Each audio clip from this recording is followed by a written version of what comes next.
Binanata ni Vice President Sara Duterte sina Pangulong Bongbong Marcos at Congressman Martin Romualdez. Sabi ng bise, mahina ang gobyerno habang kumikita raw ng kickback mula sa iligal na sugal si Romualdez. Sagot naman ng palasyo at ni Romualdez, puro kasinungalingan yan. Git ng dating speaker, guni-guni at imbento lang yan ng na-impeach na vice presidente. Nasa frontline na balitan yan si Mean Los Baños. Sa press conference ni Vice President Sara Duterte matapos dumalo sa pagdinig ng Senado para sa 2026 budget ng kanyang opisina, sinabi niyang tila walang ginagawa ang Administrasyong Marcos sa pang-aabuso sa mga institusyon ng gobyerno sa gitna yan ng anomalya sa flood control projects. Do you think the government is still stable? No, ma'am. No. Our institutions are clearly abused. They are used for personal gain, and we have already seen the testimony of witnesses about corruption. Meron ba kayong nakikita at all na project na nakatulong sa ating bayan? Agad naman bumuelta dyan ang palasyo. Isang malaking kasinungalingan na naman to. Alam natin na matatag ang ating gobyerno, ang pamahalaang ang administrasyong Marcos Jr. Ito ay ginigiba lamang ng mga obstructionist na tulad nila. Malamang hindi nila nakikita anong ginagawa ng Pangulo dahil bulag sila. Nagbubulag-bulagan, nakapikit ang mata.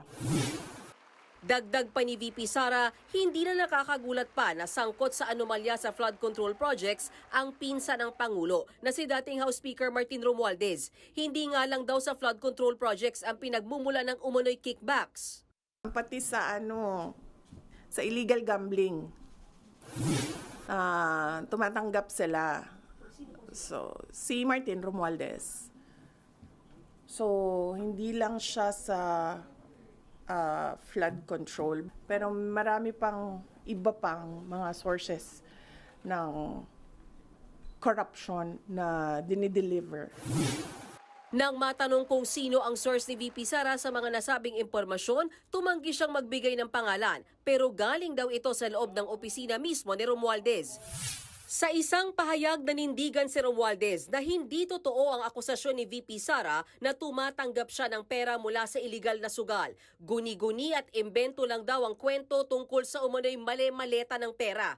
Puro lang naman daw ito salita at walang ebidensya. Dagdag pa ni Romualdez, nakakalungkot daw na ang mismong vice-presidente na inakusahan at na-impeach ng Kamara dahil sa maling paggamit ng pondo ang siya ngayong nagkakalat ng kasinungalingan.